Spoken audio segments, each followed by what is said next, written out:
options to try to bring things to a peaceful resolution and with as little force as possible. What we've been seeing is the deployment and use of what we call a pepper ball gun that distributes a powdered form of pepper ball gas into areas to basically gain compliance from the suspect. Ultimately, what we want this suspect to do is to feel the irritant and come out of the car peacefully and surrender to us. However, we'll use that as a tactic initially and then stand by to gain compliance from the suspect. So now we're just waiting to see what this suspect's going to do. And Sergeant, it looks like a couple of those rounds did make it inside the car. You can see that front windshield too has a little bit of that powdered residue. How useful is this non-lethal form? I mean, obviously we haven't seen him come out of the car yet.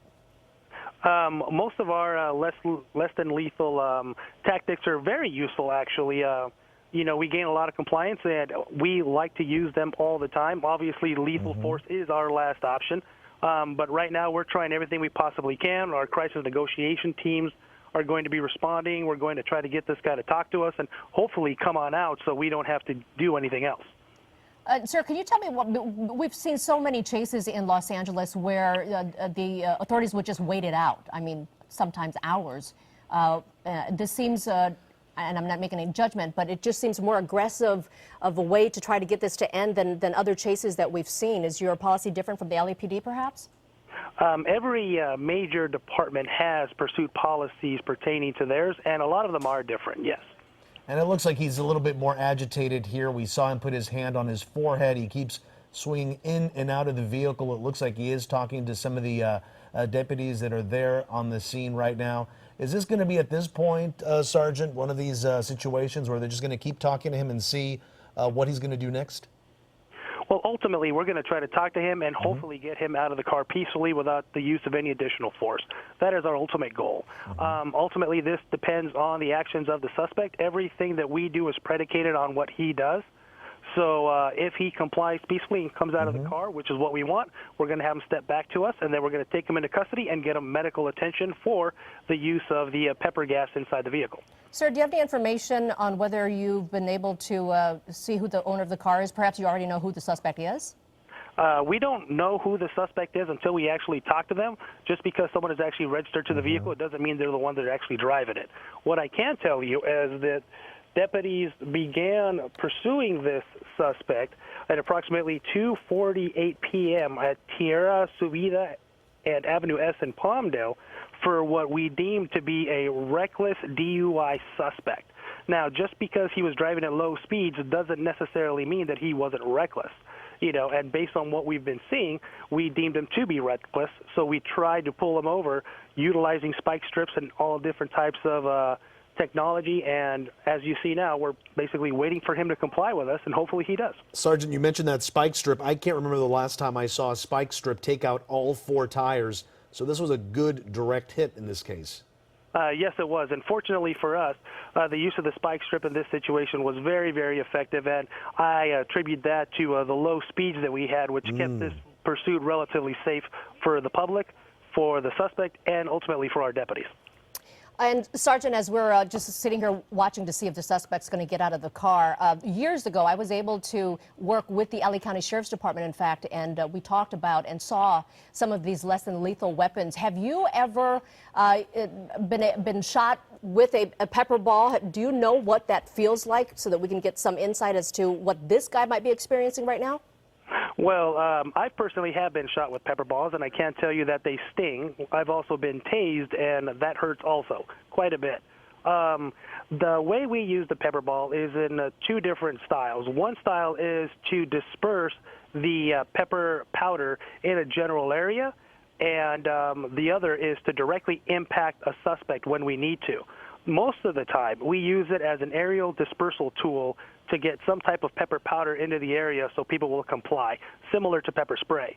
So that's what we use in this situation, and hopefully the irritant has taken its effect, and he's going to want to come out and talk to us, and then we can get him to the fire department or seek other medical care to get that out of his eyes and his face. Sergeant, would you know if there's a canine on the scene there that may be used as well? Well, at the moment, we're exploring all the different types of options we have to bring this to as peaceful resolution as possible. I can't tell you that our special weapons and tactics teams have been notified of this situation, as well as our crisis negotiation team, who is what we want to go up there and talk to him. So right now, as long as he's not posing an immediate danger to the public, an immediate danger to our deputies, or an immediate danger to himself, we're going to stand by here, try to talk to him with the deputies that are on scene, and wait for these specialized services to respond to see if they can convince him to step out. I have never seen so many pepper balls hit at one suspect, especially in an enclosed area like this guy's car, and yet he's still in there with an original warrant of DUI. If he is impaired in some way, does that affect how he reacts to the pepper balls?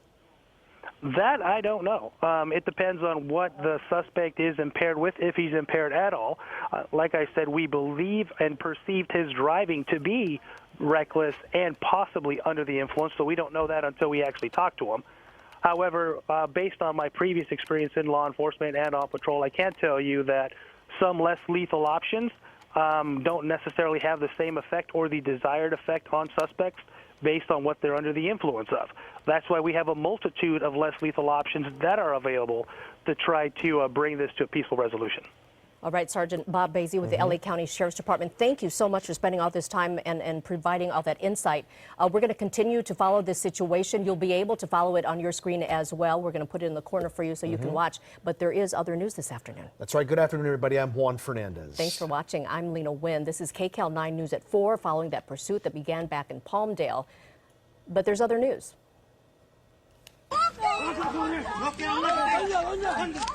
Activists rally after this heartbreaking video of border agents snatching a mother off the street in front of her screaming daughters. That video caused outrage and concern after it quickly went viral. Today, we're learning more about the woman and the arrest. KCAL 9's Amy Johnson is live in the newsroom with a reaction from her lawyer. Amy?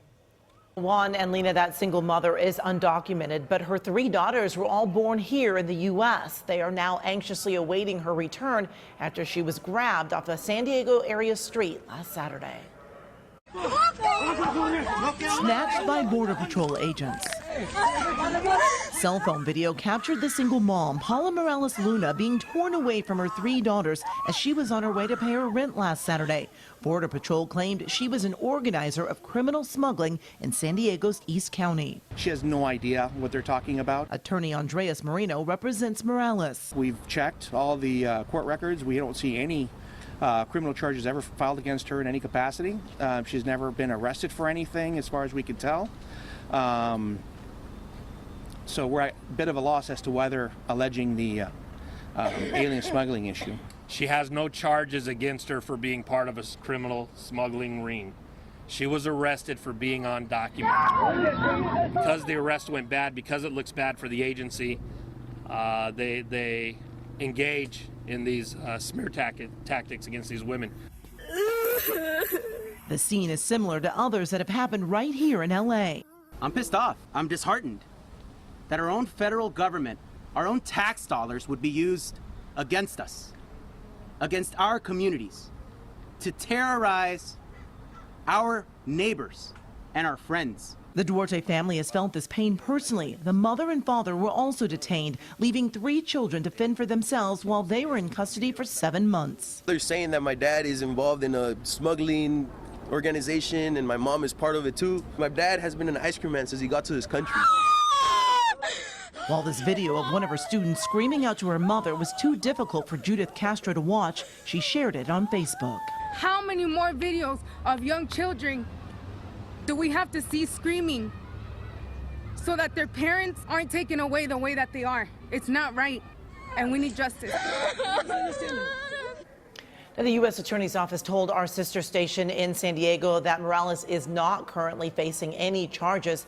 We reached out to the Border Patrol. They have not responded. Morales, who came to the U.S. illegally at the age of 15, is still being held at the Otay Detention Center in San Diego. Back to you. Amy, thank you. And we have some breaking news in Northern California. A gunman has taken 3 people hostage at the largest veterans home in the U.S.